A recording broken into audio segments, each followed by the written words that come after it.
Well, good morning. Welcome to Debbie's Back Porch. I have a confession to make. I don't watch the Super Bowl. I don't watch football at all. The Falcons broke my heart one too many times. But I do have football fans in my family. You see, my sons. So right about now, I'm thinking about Super Bowl snacks, and I'm going to be posting several over the next couple weeks. Today, it's mini Keto Taco Bowls. Before I start, if you would, give us a thumbs up, and please, if you haven't subscribed yet, now's a good time. I'd really appreciate it. Now let's get cooking. So let's go over ingredients. And this looks like a lot of ingredients. It really isn't. Most of it's to make the taco seasoning. I have a pound of ground beef here, and it's just the cheap ground beef. And now I've got my spices here, and I'm going to list this recipe for my taco seasoning in the info section rather than take the time to do it again here. It's easy. It's just spices. So I've got the ground beef and the spices, and I'm going to use, in spite of what people tell you, I'm going to use pre-grated cheese.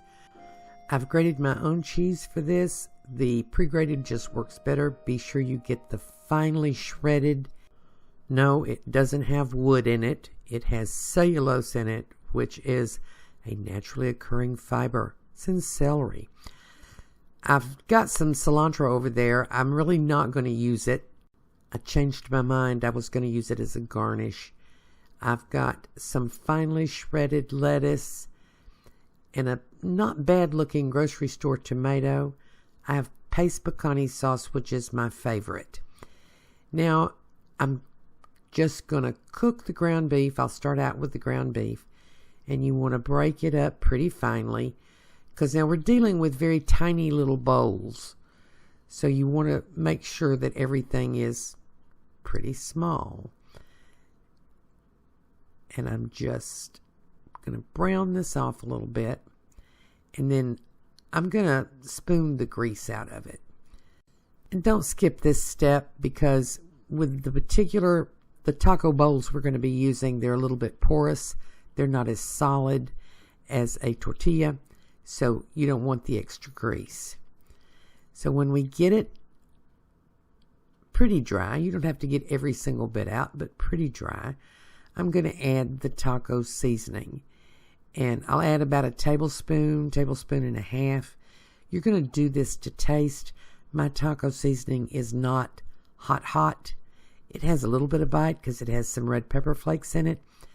I'm going to put a tablespoon and a half in this. And, each of the little taco bowls will only have about a teaspoonful of meat in it. So you want it to be flavored up pretty nicely. I'm just going to turn the heat off on the meat and let it sit on the stove for a minute while I make the taco bowls. I don't have the best bowls for this. And I'm sure you have different bowls, but I'll kind of show you how to figure what bowl to use. I have a tape measure here, and from side to side, this is 5 inches. And I have this is an English muffin or a crumpet round, and it's going to make 4 inches. So it won't cover it exactly. And I'll try this bowl instead. This is just one of those little 4-ounce Pyrex bowls, and it's 5 inches too. I only had the one of the little Pyrex bowls, so I'm going to have to use that. But I'm going to have to use the little rounded bowl. But you can use different things. If you have this kind of ramekin, it would probably work best. I don't have 6 of those, and you have to have 6 to do this. Or 12 if you're making 12. So I'm just going to go with those. Now, you don't have to have this little ring. You can do this by hand. You could put a piece of parchment in here and draw the circles the size you want them. But I'm just going to pack in. I just use this because I have it. I'm just going to pack in some of that shredded cheese. And I'm going to press it down a little bit as I go. And this cookie sheet will hold 6 of these. And, you can make them any size you want to. Just put a piece of parchment paper down, draw a circle the size you want, and then make your cheese fit inside it. It's really easy. And, this is how I make the keto cheese crisp. I have 6 of them done. My oven is preheated to 350 degrees. We're going to cook these anywhere from 15 to 18 minutes. Crisper, if you want them crisper, I would turn it down to 325 and cook them for 18 to 20 minutes. For the smaller cheese crisp, I usually go 14, 15 minutes. So here they are. These were cooked only 15 minutes, and they were getting real crispy around the outside, so I went ahead and took them out. Now, you want to do these 6 at a time because you have to work pretty quickly. And I'm taking them up, and I'm going to drape them over the bowls. And I want to put one bowl here so you can kind of see what I'm doing. And yes, it's sliding because the oil cooks out of the cheese and makes that very slippery. Let me do another one here. And as you can see, you would get a different shape, of course, depending on the bowl you choose. The little straight-sided ramekins actually work the best. I just have broken them until I'm down to only 1 or 2. And whoops, that's okay. That's not a disaster. And I kind of want to have them about the same size, so I went with what I had 6 of. And you could make these very small, but then it's hard to put very much in them. So just look around your kitchen and see what you've got that'll work and use your imagination. When I get these all on, I'm going to let them cool for at least about 30 minutes. And I'm going to shape them here before I let them cool.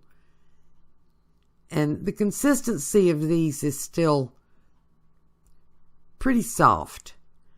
But depending on how thick you make them and how long you cook them, they can go anywhere from foldable to crisp.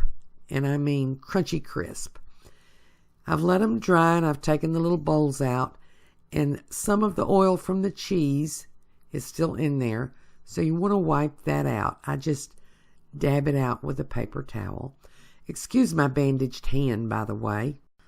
I got careless and burned myself, so I've got it wrapped up, and I'll put on a glove before I chop up any veggies. So here we go. Now, these are not straight up. You can make them straight up. You can make them totally flat and call them tostados. Now, I'm going to go ahead and fill mine and serve them that way. What you can do is just make little bowls and stack them up, and then set out the taco fixings and let people make their own. That's kind of messy. Depending on how you want to handle it, you can do it. But I'm going to fill these up just so you can see. You can see about how much meat fit in there.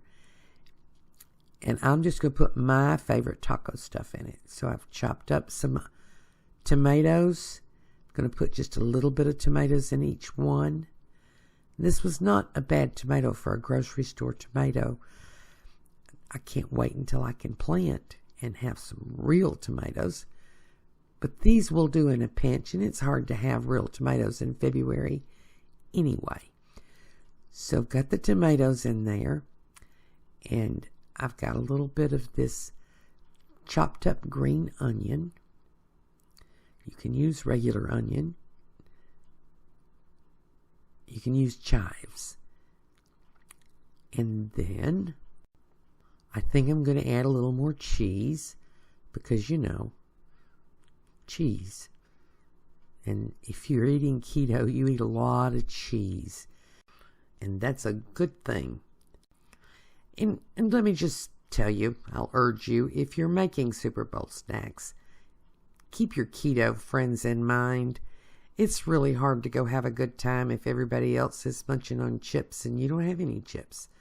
So I'm going to urge you to make a whole plateful of the cheese crisp. I've got a video that I will link at the end. Now I've added some lettuce, and I'm going to add paste pecani sauce because that's my favorite except for homemade, and I'm out of homemade. So you can make your own if you want. But I figure on Super Bowl night, you got a lot going on. Let's make it as easy as we can. So I'm going to put just a little of that on there. And it really adds a lot to the flavor. And remember, we made the meat fairly dry, so adding a little pecani sauce is a good thing. Then we're going to add some sour cream because I like sour cream on my tacos. And you know, all of this is optional. It's all what you like on your tacos. Or you could make these full of shredded chicken or refried beans and cheese, but you know, the beans wouldn't be keto. We just want to offer a low-carb alternative for folks who eat low-carb, and we want to have something that doesn't take a lot of your time. You can make these taco shells the day before and just fill them right before your guests arrive. I hope you try this Super Bowl season or any time, and I hope you like it as much as I do. And I hope to see you again tomorrow on Debbie's Back Porch.